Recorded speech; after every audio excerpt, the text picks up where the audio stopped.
Hello friends, my name is Jess and welcome back to my channel, Books Past Bedtime. In today's video, we are going to be reading the longest books on my physical TBR. I wanted to do this video for a while, but it really honestly scares me. I'm very intimidated by large books. I really don't have a ton on my physical TBR. I do have some. But basically, at the beginning of 2024, I did go through my entire physical TBR and I counted them and cataloged them. So at the beginning of 2024, I had 188 books on my physical TBR that I had not read yet. I do have a physical TBR shelf on Goodreads, so in order to create my TBR for this video, I went onto Goodreads. I sorted my physical TBR by page count. So as you can see here, these are the results. The longest book on my physical TBR is City on Fire by Garth Risk Holzberg, clocking in at just under 1,000 pages, which is fucking crazy. Next on the list is Chain of Thorns by Cassandra Clare. Chain of Iron also makes it into the top 5, but the problem with this is that I have not read Chain of Gold yet, and since you can see Chain of Gold here at the bottom is technically one of the longest books on my TBR, I'm gonna read Chain of Gold. I'm gonna put that in place of Chain of Thorns by Cassandra Clare. House of Leaves by Mark Z. Danielewski also makes the cut at 709 pages. This book is very intimidating to me because, I don't know, everyone just says it's crazy and it's mixed media and you're flipping around all over the place. So I do think that I need to be fully engaged to read this one. It's not something I can just skim through. Sleeping Beauties by Stephen King is also on here at 702 pages. And we already talked about Chain of Iron, so we're gonna skip to number 6, Plain Bad Heroines by Emily M. Danforth at 640 pages. And then you can see Chain of Gold down there has 582. So this is my TBR. I am very excited. This is gonna be fucking crazy. I really don't know how long it's gonna take me to accomplish this, but we're gonna do our best to do this efficiently. So yeah.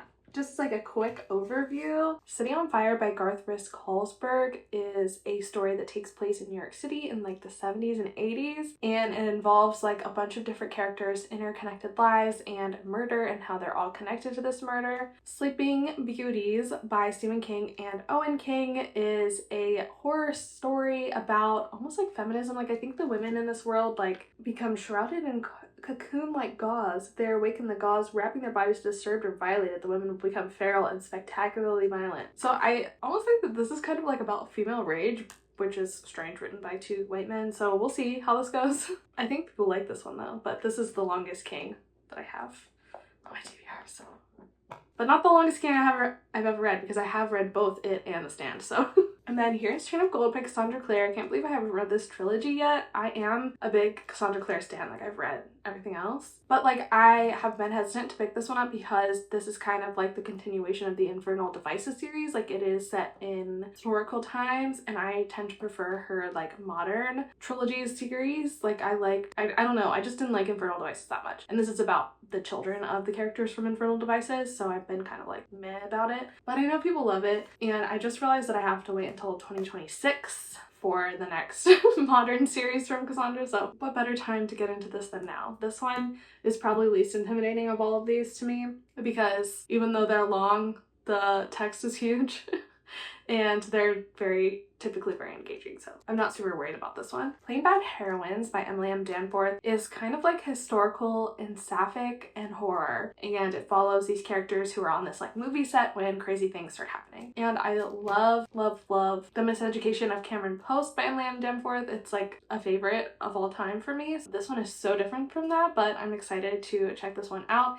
And I love that this one is queer. Chain of Gold might have some queer characters in it, but this is the really only queer book on the list, so this one, putting a lot of faith in this one. And then House of Leaves by Mark Z. Danielewski. I don't even know how to describe this book. I don't really even know what it's about. I do know that it's horror, and it is mixed media. It's basically a case file, I think, almost, but there's all kinds of interesting things going on in here. There's notes and documents, and I think you skip around. Some things are upside down. It's not chronological, is what I'm trying to say. So I think this will be an interesting read. I've been wanting to read it for a while.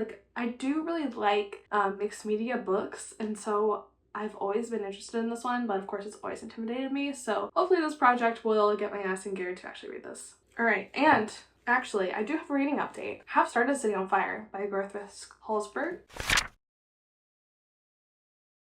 I am currently on page 150, so I read this much of this humongous book. It's interesting so far. It is good. Like, I'm enjoying it. It's very different from what I usually read. It's definitely more like literary, general fiction, which I've kind of gotten away from as I mostly read fantasy and contemporary romance, but I am enjoying it as a little bit of something different. Like I said in the introduction, it basically is following, I think, 3 sets of 2 characters. So we have William and Regan Hamilton Sweeney, who are like the heirs to one of the city's great fortunes, their brother-sister, and Keith and Mercer, who are the men that love them. And we're also following Charlie and Samantha, who are 2 suburban teenagers seduced by downtown's punk scene. They all kind of get tangled up together on New Year's Eve in this murder of Samantha, who's one of the teens. She's not murdered, she's just attacked. She's attacked. Like, Mercer finds her and Charlie is there too, and Samantha is having an affair with Keith, who is married to Regan, and Mercer is William's boyfriend, and it's all just, they're all like intermingled, and I think there's some like a bigger conspiracy going on that we don't know exactly what's happening yet, but it is good so far. It's very much just kind of following the characters' interpersonal relationships and setting up the way that they come to be commingled together. So that's really all that's happened in the first 150 pages. It is kind of like slow paced so far, and we are switching back and forth perspectives a lot, so there's a lot of like overlapping of the timelines. So we haven't really like lived more than a week in this novel. I just got to like part 2, so I think that we're gonna take like some kind of different turn now. Really, it's just all the setup was in the first part. So I'm liking this so far. I don't see it being a 5-star read for me, but I'm excited to continue going, and maybe when I'm like halfway or a little past halfway, I'll give you another update. But this book is so freaking long, so if I feel like I need to say something before that, I will. But yeah, that's kind of the plan for now. So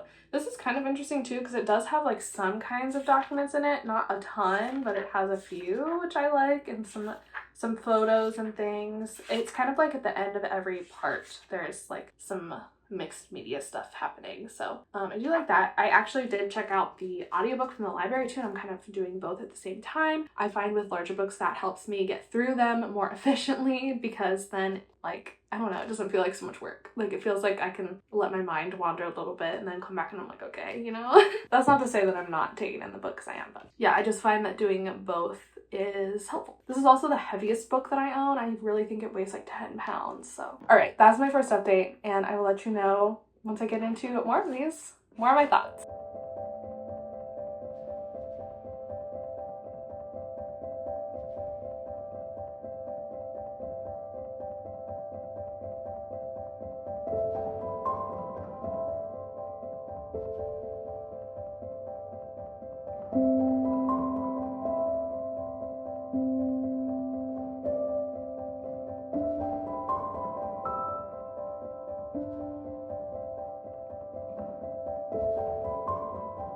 Okay, so I filmed the first clip of this vlog months and months ago and haven't made much progress, and that is the fault of this book.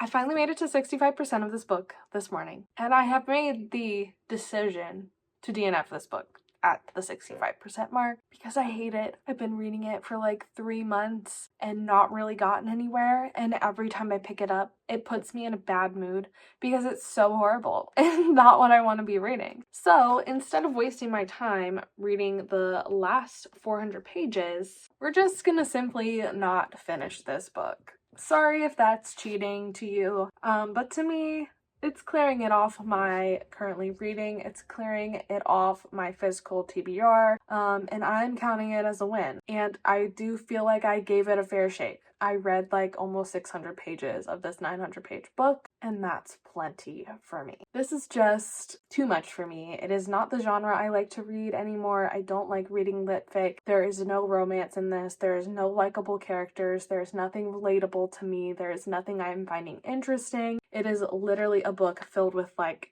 20 POVs. All these characters are so unlikable, so horrific. They're just complaining. It's just like inane drivel of these characters, and at the beginning of the book there's like this murder, but I don't even give a shit about it anymore because I've been slogging through the last 500 pages listening to all these other characters complain about how the drugs that they're doing are ruining their own lives. It's just so bad. I'm like, what is the point of this fucking book? And people are just like doing horrible things and complaining about the consequences that they experience when they do these horrible things. And it's like, I just really don't care anymore. I don't care how these characters are connected. I don't care how they're connected to this murder. I don't really care about it at all. I don't give a shit. So I'm DNFing this book and taking this bookmark out of here, and we're gonna forget about this book and move on. And hopefully the rest of the books in this video are a lot better than this motherfucker. Alright, so I have finally started my next book for this vlog, which I decided to go with House of Leaves by Mark Z. Danielewski because I had about a week off from work, I had vacation time, and it was like a staycation situation, so I felt like that was the best time to pick up this book, which is the most intimidating one on the TBR because it's such a wild card. The format is just frankly fucking insane. Like, if you haven't seen this book, it is kind of multimedia, it's kind of all over the place. I'm gonna try and explain the plot to you. So basically there's this Inception situation going on. Our narrator is this man named Johnny who finds this manuscript written by this man named Zampano. Zampano wrote this long like essay dissertation about this fictional movie called The Navidson Record. We're also like reading the plot of that movie documentary within the text of the dissertation. So we're basically getting three stories. We're getting Johnny's story, we're getting Zampano's story, and we're getting the story of The Navidson Record. The Navidson Record is basically this documentary that this man created about his house, and his house keeps forming like random closets and strange tunnels until eventually like it forms this labyrinth under his house that just keeps growing bigger. It keeps changing. They keep trying to explore it, and they just can't. Like, it's impossible. There's no cell service. There's no, well, they don't have cell phones. It's like in the 90s, but like communication breaks down. Even if they leave breadcrumbs, they like disappear. It's like freaky haunted house vibes, and they're trying to figure out what the fuck is going on with this house and with this labyrinth, with this tunnel system. But then we're also reading Zampano's commentary on it and all of his like fake made up shit about this fake made up movie, allegedly. We're also reading about Zampano's life. He has died, and that is how Johnny has inherited this dissertation. We hear about Zampano's life like through his interactions with these women who he would have come over and help him write this dissertation because he was blind or something. We're also learning about Johnny's life, and Johnny is crazy. Like, he had a wild childhood, is just talking about like going to parties and hooking up with women all the time, but he's also like slowly losing his mind as he delves deeper into this dissertation. And the way we're getting like all these stories is like the basis of this book is the dissertation, but then there's footnotes in it from Zampano, and there's footnotes in it from Johnny, and there's also footnotes in it from these like mysterious editors. And so sometimes we get like multiple pages of footnotes, and it's just like Johnny's inner monologue, or it's like stuff about Zampano. And there's also footnotes that lead to like these like documents that are in the back of the book. Like, there's this whole section that are letters that Johnny's mother wrote him from her stay in a like mental health facility. So we learn a lot about Johnny through those and his background. And it also seems like everyone who comes in contact with the story of the Navidson Record starts to experience certain psychological effects of it. Like, we learn in this book that Zampano became like very paranoid and is like boarding up his house, and now Johnny is as well. And like things that are happening at the point in the dissertation where we're at are things that are also like sort of parallelly happening to Johnny and Zampano and etc. I think that's the best way that I can explain what this book is about. It's very interesting. Like, I'm sorry, it's really heavy, so I don't want to hold it, but it is very interesting. I'm actually liking it a lot. And I am kind of a nerd about like mixed media books, or books that are like told in an interesting way. Like, I do really enjoy that. And I do think that this is like a fun exercise for my brain. Like, there was one letter in the back of the book that Johnny's mother had written him. The letter was a code, and you had to take the first letter of every word to actually write out the letter. And so I spent like 40 minutes like decoding that letter, like some Taylor Swift type shit. So it feels like a book and an activity book in one. And so I feel like my brain is getting exercise and I'm having a good time like trying to figure out what the fuck is going on, basically. I'm not like finding it difficult to follow. Like I think a lot of people talk about how difficult it is to like jump back and forth all the time, or that it just is like too, they don't want to, I don't know why people don't like it or why they think it goes over the head. I don't really think that it's beyond a level of basic like reading comprehension. But I did read a Reddit before I went into the book that was like, don't try and look up everything in the book. Like just plow your way through it the first time. Like don't get too bogged down in the details. And I think that that's helped me because I have just been like powering through. Like when there is a footnote that references something, like I do go to it, but I haven't read any of the chapters out of order because there are some kind of things that are like, oh, see chapter 22 for more information about this, even though we're in chapter 11. Like I have not jumped forward to read those chapters, and I've found my reading experience to be fine without doing that. And I think doing that would make it definitely a more difficult reading experience. So I have just been kind of plowing through it chronologically, other than like specific references to like things in the annex, not the annex, in the index in the back, or what is it called? Appendix. Appendix was the word I was actually looking for. Right now, I'm halfway through, approximately. Actually, it's not as long as it seems because the appendix is so long, and like I've already read most of the stuff back there. This chunk here, this is all appendix, index, extra information. The book ends here, like in page 500 or something. It's not as long as it seems, but it does take a long time to read because you are, along with reading the book, reading stuff in the back, and some of these pages are just huge. And even though there are some pages with no words, there are some pages with lots of words. So yeah, it just takes like a while to read stuff, you know, like it's just a lot. Like it's not just like sitting down and reading a book and just like flipping through the pages and like reading a page a minute. It's such an experience. It's so different than anything else I've ever read. I'm liking this one. This is way more successful than City on Fire. It's definitely so different than what I usually read, but I'm really enjoying it and I'm really like having a good time with it. It feels very literary. It feels very interesting. Johnny as a narrator is not my favorite. Like he's very much giving like incel vibes. He was definitely not written by a woman, I'll tell you that. As a woman myself, don't love reading about Johnny's escapades, and I'm not really sure that they're essential to the narrative. I guess I'll find out by the end, but he's an interesting character for sure. I don't really love how women are described in this book. This is definitely a book written by a man for men, in my opinion, but I do feel like it is excusable because it's like very obviously from the voice of Johnny. Like I'm not like, oh, this author hates women. Maybe he does, I don't know enough about him, but most of the other characters in the book don't talk about women in the same way, although women are not very, let's just say this wouldn't pass the Bechdel test, all right?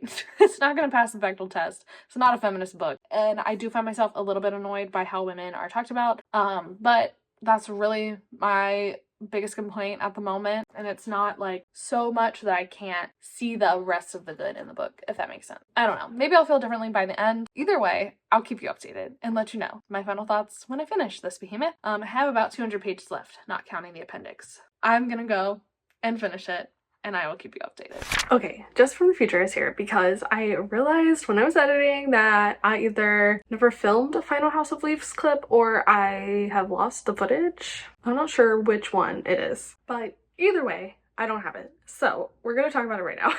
I finished House of Leaves a long time ago, back in November. I loved it. I thought it was amazing. I gave it 5 stars. I thought it was just such a unique and incredible experience, like unlike anything else I've ever read. And it was like so unique and so cool. And of course it's not like a perfect book and it's not even my typical genre or anything, but I just really had such a good time with it. I do love like a multimedia book. I thought it was so like fascinating and meta and like kind of inceptive. Like it was just really neat. I really enjoyed it. I thought it was really cool. I would 100% recommend it just for like the experience alone. Like it's just a really fun, interesting book. Like carve out some time, like pick it up during a slow point in your schedule and read it because it was just really good and really fascinating and really interesting. And I definitely would recommend, and I very much enjoyed it. I believe it's my favorite book of the vlog so far. Even me in the future is saying that. So yeah, little preview of what's to come.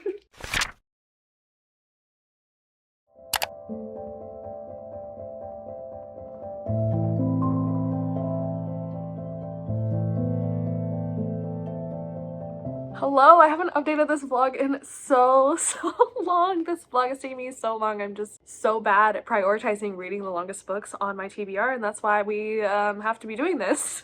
But I am finally halfway through Plain Bad Heroines by Emily M. Danforth, and I'm honestly so mad at myself that it's taken me so long to pick this back up again because it's been sitting for a long time. I just haven't picked it up for like 4 months, and I don't know why, because it's so good. Like in the last 2 days, I've gotten to the 50% mark. I've read the last 240 pages in 2 days because it is just really good and it's really addictive. I'm really enjoying getting to know our characters more. The last like 200 pages that I read, we spent a lot more time with the characters in like the modern timeline of the actresses playing the movie, and their dynamics is just so interesting because we have Harper, Audrey, and Merritt. Merritt is the author of the book that the movie is being based on and is kind of like a historian of the Brookhant School and the girls that were there and the girls that died there, and she's very like a prickly sort of person. She's very bookish and she's kind of like snobbish and set in her ways and has her very like strict ideals of how things should be and how things should go, and she feels very protective of this project, and it's really hard for her to like let go and let it become a movie. And the director has this like scheme going on, and he like genuinely believes Brookhant is haunted, and so he reveals to our character Audrey that he's kind of trying to make like a found footage style documentary alongside making this movie, and Audrey's the only actress involved that knows about it. And Audrey is very much kind of an outsider because Harper and Merritt have this friendship, almost this brimming like romance relationship going on, and they're both kind of unlikable characters. Like I definitely find myself rooting for Audrey more than the other two. I don't know if that's intentional or not. Merritt really is like an asshole. And like I get where she's coming from in a lot of ways, but she's really just nasty to the people around her, so I don't really love that. And Harper is just kind of like this bigger than life kind of Hollywood queer it girl, so she's kind of like hard to relate to, and like she's an interesting character, but I'm not really sussed out how I feel about her yet. But I do like Audrey, and like I feel bad for Audrey, and Audrey is one of those people that just tries so hard, and she has like other things in her life that are just like her mother sucks. Like she just is not taken seriously. She's very much like girl next door sort of vibes, and I'm really interested to see where all of this goes. It's definitely a very like slow burn book, but the creepy like horror elements are starting to come into it a lot, and this theme of like yellow jackets appearing in places where they shouldn't or unexpected in droves, like it's creepy, especially because I personally have a fear of bees, so it's really getting me for sure. And just the creepy stuff that is happening in this book, and I think in the second half they're finally going to go to the Brookhant School, and I'm so excited to see how all of that ties in and the horror elements that come in and like where exactly this book goes. So I really am having a good time with it. It's so well written. I really actually like the narration style. There is a narrator who is like a separate character who is telling the story from both timelines and like directly refers to us as readers, and sometimes that can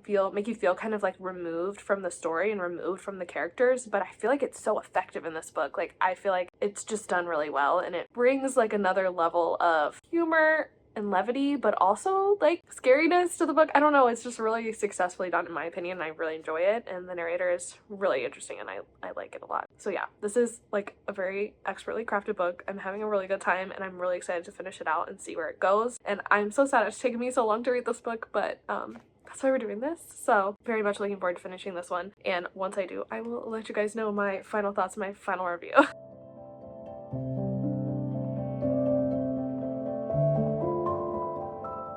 Hello, update time. I finished Plain Bad Heroines by Emily M. Danforth, finally. I've been reading this book forever, but I finally finished it. I liked it.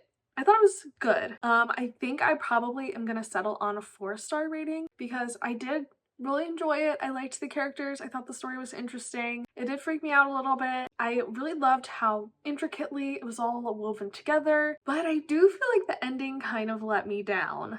I feel like that is a common complaint I have with large, long books in general, is that a lot of the time they feel like they're building up to this really big thing and then they kind of just fizzle out. Like this book just kind of ended. It didn't feel like we got any kind of like climax or conclusion. I kind of am leaving it feeling a bit unsatisfied. And it's not that I wanted to know what happened to the characters. It was more so like I wanted to watch the movie that was that was talked about for so long. This whole story didn't really take place over a really long span of time, and then at the end it was kind of like, and then they spent 6 more weeks filming, and then the movie got put out, and then we have a scene of them like at the premiere, this kind of coming back together. I feel like this would have been, honestly, like, I don't know if it would have been more effective as a movie. Like, I felt like it needed more to it though. Like, I feel like it would have been cool to like be a companion book to a movie. Like, I want to see the movie that it was talking about, you know? I do feel like it did a really good job creating all these gothic elements. I liked the sapphic nature of it. It wasn't really a romance, it just has sapphic characters in it doing sapphic things, which I enjoyed, but it has so many pieces and parts and moving puzzles, and I did like the alternating timeline between the past and the present, and I liked the movie set and the story behind it, and I liked Merritt and Audrey, and I mean, Harper was an interesting character, I didn't really like her. There was so much to this, and I just really did feel like it kind of fizzled out at the end, which is a bit of a bummer, but I still do think it's a 4-star read. I think it's worth reading. I think Emily Danforth is an incredibly talented author, and I wish she would write more books quicker. But then they probably wouldn't be like this. But I don't know, this was a super unique read. It was a super interesting, like, kind of psychological horror sort of book, and I did really like it. I did like it. I'm glad I finally read it. Yeah, I just feel a little let down, I think. In other news, I also started Sleeping Beauties by Stephen and Owen King. This, I think, other than City on Fire, is the longest book we're going to be reading. This one's huge. It's over 700 pages, and it's dense. She's dense. This is an interesting concept for a story. So basically, we're following a bazillion characters, which is the Stephen King way, but in this world, there is this phenomenon that's happening. The people in the story are calling it like the sleeping sickness or something, and it's only affecting women. And so basically, when women have been infected with this disease and then they go to sleep, they don't wake up again, and they start forming this like chrysalis like cocoon like structure around their faces. Removing it's really bad and really dangerous, and no one really knows what's happening. And so basically the first 100 pages of this book has just been all of the setup, meeting all of the characters. We are following people in the police department. We're following these people in the prison, both people that work in the prison and women that are being kept in the prison in the detention center. And we're also following like everyone kind of connected to those people. It kind of seems like we have met the character that has kind of been propagating this disease and like spreading this disease. And there's honestly a lot of sort of commentary from Stephen and Owen King about feminism and men being stupid, which I enjoy, but it's also coming from men, so I'm like, how do I feel about this? And also, like, Stephen King, in my opinion, doesn't have the most feminist of track records, but I guess this is him trying to be woke. I don't know, that's kind of what it feels like. I don't know, I'm having like a weird experience with it. It's good so far. I think it's a really interesting concept. My mom really likes this book, so hopefully that means I will like it. And I've never thought that Stephen King has bad ideas. I'm just not always on board with his execution, and that's why his books like just aren't necessarily my favorites. But my mom like really wants me to read this one, and it's been, well, it's not technically on my shelves because I stole it from my parents, but it definitely is the longest book that I have here in my apartment. So we're reading it. It's fine, it's good so far. Yeah, basically we're just trying to figure out what the fuck's going on and why these women are falling asleep, and if they are ever going to be able to wake up again, and kind of what the consequences of a world without women are going to be, because it's so viral. Like, everyone's getting it. Like, there's no escaping it. The only escape is going to be to like stay awake, to not fall asleep, it sounds like. I don't know if anyone's gonna attempt to just stay awake or what's gonna happen or what the timeline of this book is gonna be. I'm kind of interested to see if like this is gonna take place just over a couple of days and there are gonna be some women that are just trying to stay awake to figure out what the fuck's going on. I don't really know. I don't know what direction it's gonna go. This is also set in like Appalachia, which I'm not like from Appalachia, but I'm from very near to Appalachia in Virginia. So I do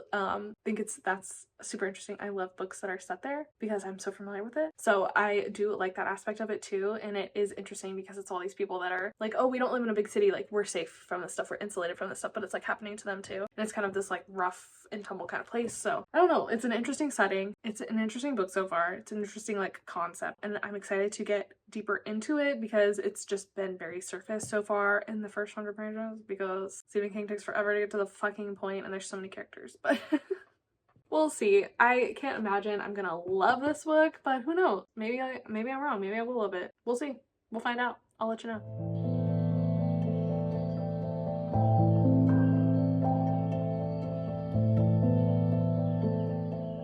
So, I am now halfway through Sleeping Beauties by Stephen King and Owen King, and I'm enjoying it a lot more than I thought I was going to. I really thought that this would probably be the one I would like the least out of all of the books, but obviously that's going to set me on fire. Because I already know that I'm at least going to finish Sleeping Beauties because it is definitely good enough for that. I just have kind of had a fraught relationship with Stephen King, like such a renowned author, and I've read a lot of his books, but I honestly haven't like loved a lot of his books. Like I do think that he's too verbose. I think that people are afraid to edit his books. Like I think that he has kind of started to just get published on a little bit, and some of his concepts are really cool, but like him actually writing them is like not enough to like keep me engaged, you know? But I do think that Sleeping Beauties, while it is really long and probably doesn't need to be so long, is doing a better job of balancing all of that. Like I'm very interested in what's going on, and again, it is a really cool concept, but I do feel like it's written a little bit better than some of his other stuff and a little bit less like extra fluff going on as far as I can tell. We'll see though, because also his endings historically not my favorite, so we'll see when we get there. But the whole concept of like all the women in the world falling asleep, having this cocoon over their face. If you remove the cocoon, they go feral and attack and kill whoever attempted to remove the cocoon. And it seems they're gathering in this like other space, this other world. There is this woman named Eve who seems to be controlling everything, who seems to have kind of been the catalyst for this happening. She is in the real world and she's able to fall asleep and wake up again with no consequences. And so she's obviously kind of the anomaly in this situation, so it'll be interesting to see how she kind of plays into everything. And at this point I'm halfway, like I said, and so a lot of the women are starting to fall asleep. Like pretty much the entire book has been approximately taking place for like 24 hours or so. I think it's like 70% of the women in the world have fallen asleep or something like that. So that's kind of where we are plot wise, and now we're gonna kind of start to see a world solely full of men without any women, which is horrifying and scary, and probably what makes this horror and why Stephen King is exploring it. So yeah, the main criticism I have of it though is it's very like white feminist. Also, like I mentioned in the first clip, it's being written by a man, so I'm already kind of wary of the feminist messages in it, but it's very far from being intersectional.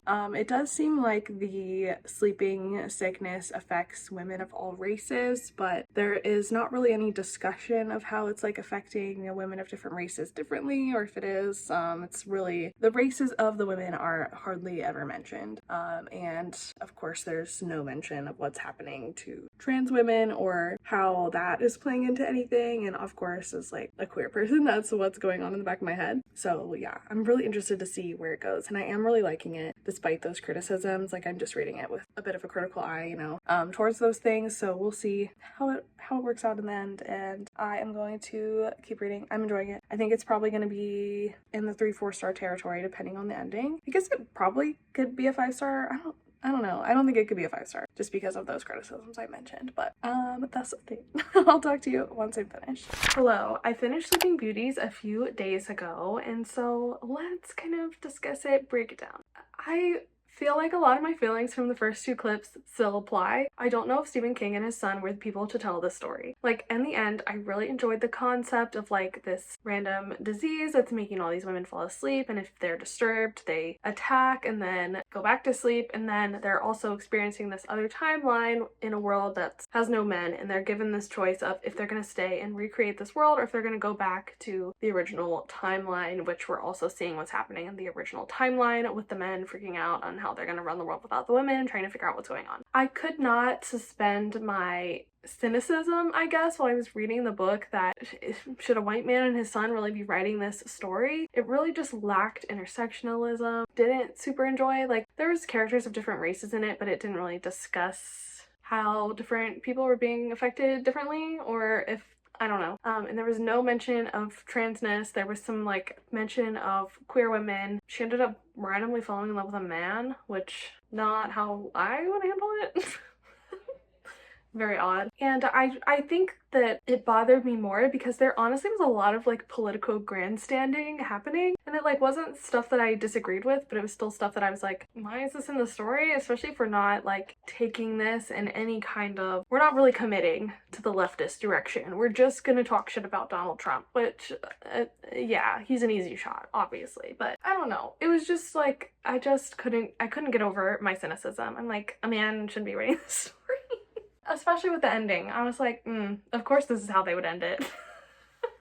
And I feel bad because like I feel like it is a decent book and a decent story and a decent idea. The writing was just kind of a lot. It was verbose. There was a lot of characters, but it really wasn't that bad. I did think the characters were interesting and I like enjoyed reading it, other than that voice in the back of my head that was like, there's something off about this. There's something not right about this. And so in the end, I'm gonna give this book 3 stars. 3 stars. It's definitely not one of my favorite Stephen King books. I don't know that I have a favorite Stephen King book, to tell you the fucking truth, but it was okay. It was fine. I'm glad I finally read it. And it's funny because my mom talks about loving this book, but then I was like, okay, but the ending though? And she was like, I think I rewrote the ending in my head to be the opposite. I was like, that makes more sense to me. I don't know. 3 stars. Not my fave. Maybe this video is gonna put me off long books forever, because like House of Leaves was good, but it had like a different like unique element to it. The rest of them honestly haven't been worth it. So let's see if our final book is worth it though. Last but certainly not least, we're gonna read Chain of Gold by Cassandra Clare. So let's get into that. Hello. I started Chain of Gold yesterday.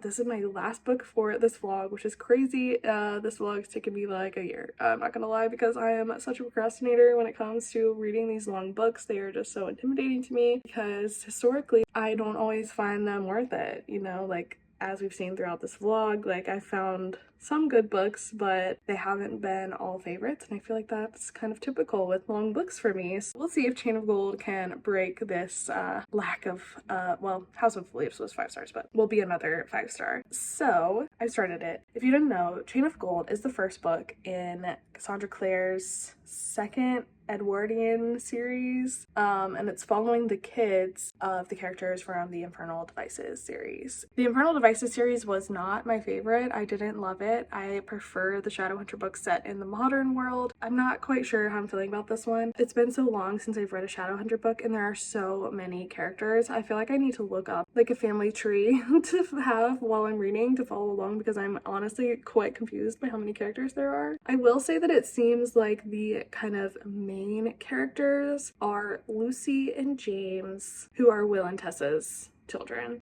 So they're kind of who the entire story seems to be revolving around. And we're also following this character named Cordelia Carstairs a lot, and she is Jem's niece, and it seems there's some kind of like love triangles going on. We're really like getting into how everyone is related, all of the relationships. There hasn't really been any kind of reveal of where the plot is going necessarily. There has been hints that like there hasn't been much demon activity in London. James has this kind of affliction where he gets drug into the shadow realm, and then Lucy is also like seeing ghosts that no one else can see. Because of Tessa's like warlock demon lineage, it seems like James and Lucy have powers beyond just being a shadow hunter, so I think that we'll get to explore those a little bit, but I'm not really sure what the overarching plot is yet. I'm like 100 pages in and not sure what the plot is, although it is a trilogy, so there's time for it to ramp up. But it is fun being back in the Shadowhunter world. It is very nostalgic for me. I do really love these books and these characters. Hopefully I will enjoy it. Really, I've just been waiting for Kit and Ty's story for 5-6 years now at this point, so that's what I like really care about. But I will read these books so that I will be ready for them, you know, when they come out eventually. Hopefully fine. So yeah, those are my like initial thoughts, initial impressions. Once I'm like halfway through, deeper in, and have more thoughts and feelings, I will come back and give you another update. And so yeah, I'll see you then. Hello. I am currently halfway through Chain of Gold. Definitely still enjoying it, liking it. It's just so funny because I used to think of Cassandra Clare as being like such easy, quick reads, but I'm really like having trouble getting back into her writing style for some reason. It's really taking me a while, and I think it's just because there's so many characters, and honestly it's been so long since I've read the Infernal Devices that a lot of the characters like aren't super familiar to me, so I'm kind of having to be like, okay, wait, who is this and how are they connected? like I still haven't gotten a family tree or anything to like follow along with as I'm reading, but things are starting to pick up a little bit more. The plot's kind of starting to get going. The first half was just a lot of information, a lot of characters, a lot of moving parts and pieces, and you're really just thrown into it and kind of expected to keep up. And like I was keeping up but not as well as I wanted to, I guess. I do feel like it would be better to read these like closer to the Infernal Devices, so all of the characters in the world are like fresh in your mind, because I really don't remember what happened in that series, and I really only remember like the 3 main characters. So yeah, I don't know. I'm having a good time. Like, it is fun to be back in the Shadowhunter world. It feels so nostalgic to me because I spent so much of like my middle school and high school life reading these books. Like, it is fun to be back in the world, but yeah, it's just a lot. There's just a lot going on. I can't really even explain what is happening, what the plot is, because I feel like I'm still trying to figure that out. So there's Lucy and James, who are Tessa and Will's kids. They're kind of who the story is revolving around, and also 2 other main, maybe 3 other main players are Matthew Fairchild, which there's so much lore with like the Fairchild last name that like I feel like I need a refresher on that. I don't remember. I do like Matthew though. And there's also Cordelia, and Cordelia is like childhood friends to Lucy and James, and she's like in love with James. But Cordelia is honestly my favorite character so far. She's really like a badass in her own way, and she's really just an interesting character. So I'm excited to spend more time with her because I'm like really enjoying my time with her. And she's kind of getting tangled up in everything that's going on with James and Lucy as well. And then there's also Grace Blackthorne, who James is in love with, so there's sort of like a love triangle situation going on. And there's something weird going on with Grace. Like, I'm very suspicious of Grace.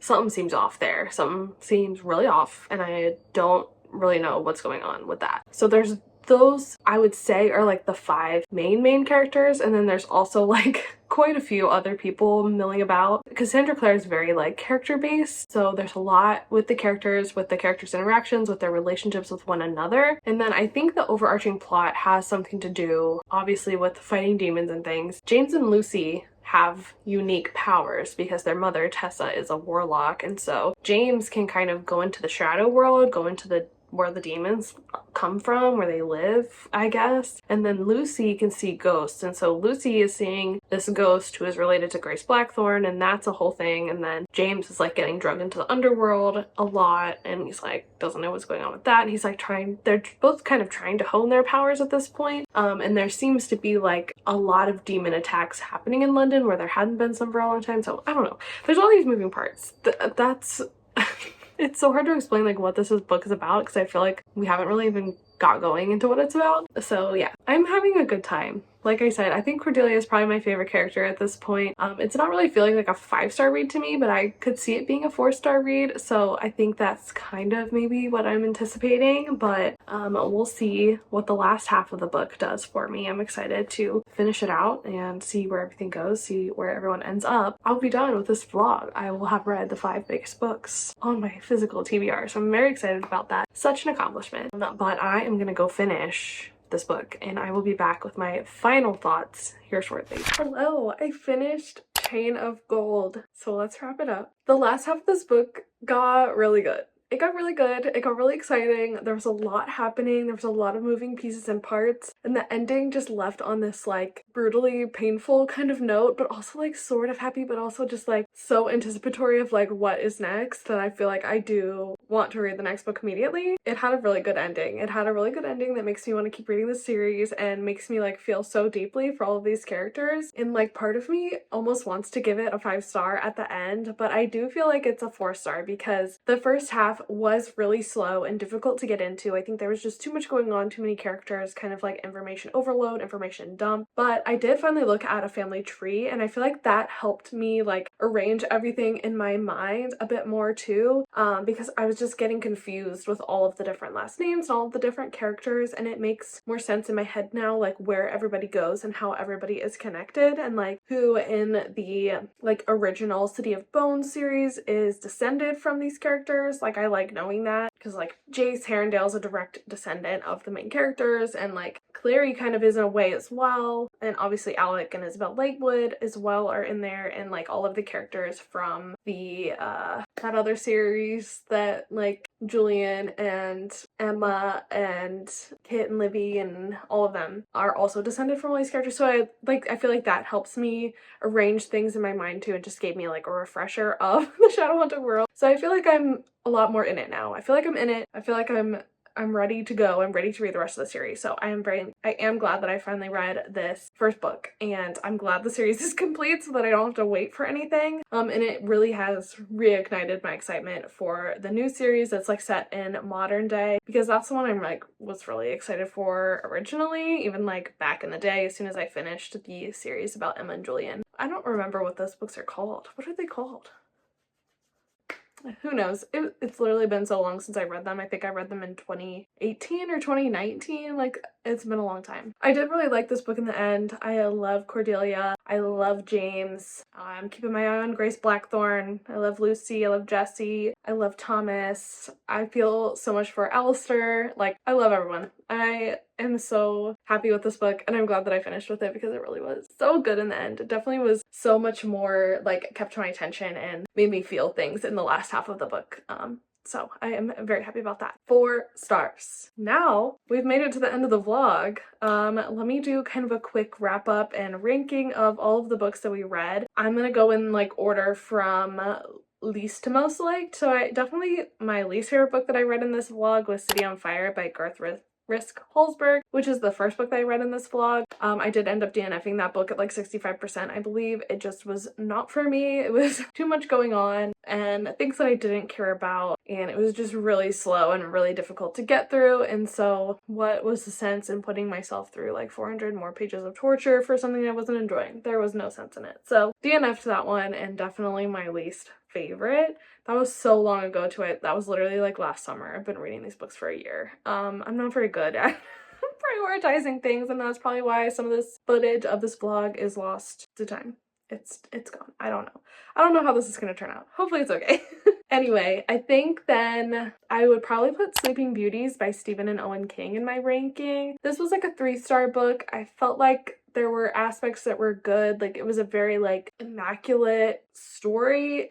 I just don't know that Stephen and Owen King were the people to tell the story, and it just read a little off in terms of the like feminism of it all. Like, it was just a little bit preachy on the part of the authors without really the impact that a feminist novel of this idea and concept deserved, you know? Like, there was a disconnect for me that I just couldn't get over. It just really triggered my cynicism of the world, and I just felt like the book wasn't as well done as it could have been in other hands. And then I think I would probably put Bad Heroines. This was another book that I feel like is like a 3.5 star, which I think is kind of what I rated it at when I finished reading it. I don't know, it kind of left me wanting a bit at the end. I did enjoy the story and I enjoyed the characters. It just all seemed like it had a really big build up and it kind of just fizzled out in the end. Like, I really kind of wanted something, I guess, more dramatic to have happened to kind of wrap everything up and tie everything up. Like, it just felt like weird things were happening and then it was like, oh, over.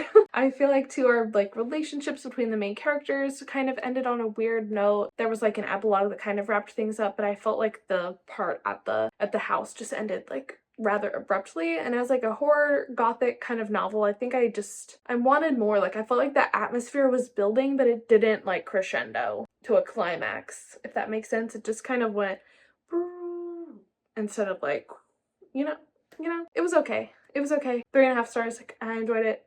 Wanted more. Then I'm gonna have to put Chain of Gold, even though I feel like this is like the book that I was most expecting to enjoy, I think. And I did really love it at the end, and since I just finished it and have all these good feelings about it, it's kind of hard for me to put it forth. But as a 4-star book, it does go forth. Like, there was definitely a better book in this vlog.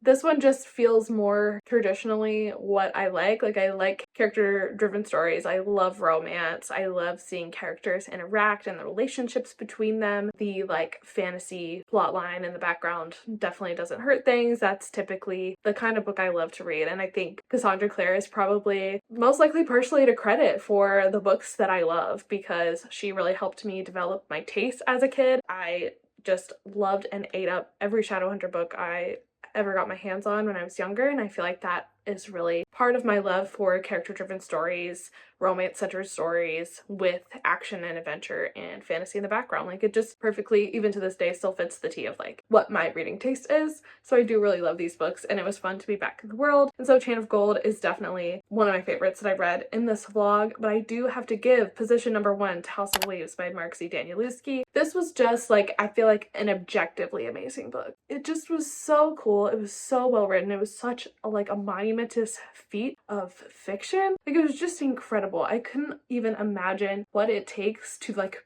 birth that from your mind onto paper. It was just so unique and so unlike anything I had ever read, and just such an experience of a book. Like, it was just like an activity book within a book within. It was so meta and so cool and so unique and fascinating and like fantastically done that I just can't put anything else first. This is definitely the best book that I've read in this vlog, and I am so glad to have read it. So I feel like overall, I'm glad. I feel very accomplished finishing this video and reading these 5 books, the longest books on my TBR, other than Chain of Florence, but of course we talked about that. I got 2 books out of it that I really loved, and then I got 2 like kind of disappointing ones and one I actively disliked. So I feel like this is a very overall kind of mid experience. I definitely feel like I had a better experience when I read the shortest books, which is interesting to me. It just is fascinating that the longer the book doesn't mean the better the book, you know? And I feel like I've always kind of known that, and I feel like this experiment, this video concept, proves that even further. Like, to me, slogging through a big book is still gonna be daunting, I think, even having completed this reading vlog concept, because I know that it's kind of a crapshoot if I'm gonna like it or not. Such a time commitment to like not know if you're gonna like the book. I mean, you never know if you're gonna like a book, but committing to a book that has a 24-hour long audiobook is a lot different than committing to a book that has a 9-hour long audiobook. I don't know. Long books are just maybe only sometimes for me. I definitely don't think that I'm gonna find a ton of new favorites in the longest books out there, and that's okay. That's fine with me. I did find 2 books that I loved, so I'm very happy with that. I'm happy with that. I think that is all I have to say today. Thank you so much for being here and for watching this video. I really appreciate it. Let me know in the comments what the longest book you've ever read is. I think the longest book I've ever read is either It by Stephen King, The Stand by Stephen King, or The Count of Monte Cristo. Those are all like 1,200 pages long, and I have read all of them, which is kind of crazy. Did I love any of them? No, absolutely not. So that's awesome for me. Anyway, I do have all these books linked in the description if you're interested in any of them. You can also follow me on social media. All those links are in the description. Don't forget to do the fun YouTube stuff like liking this video, leaving me a comment, and also if this is your first time here or you're not already, go ahead and subscribe. I would appreciate having you if you liked what you saw. This was not a very queer book centered video, but typically I post queer book centered videos, so if that's something that's interesting to you, I would appreciate having you around. And I think that that is everything. So thank you so much for being here and for watching this video. I really appreciate it, and I will see you in the next one. Bye.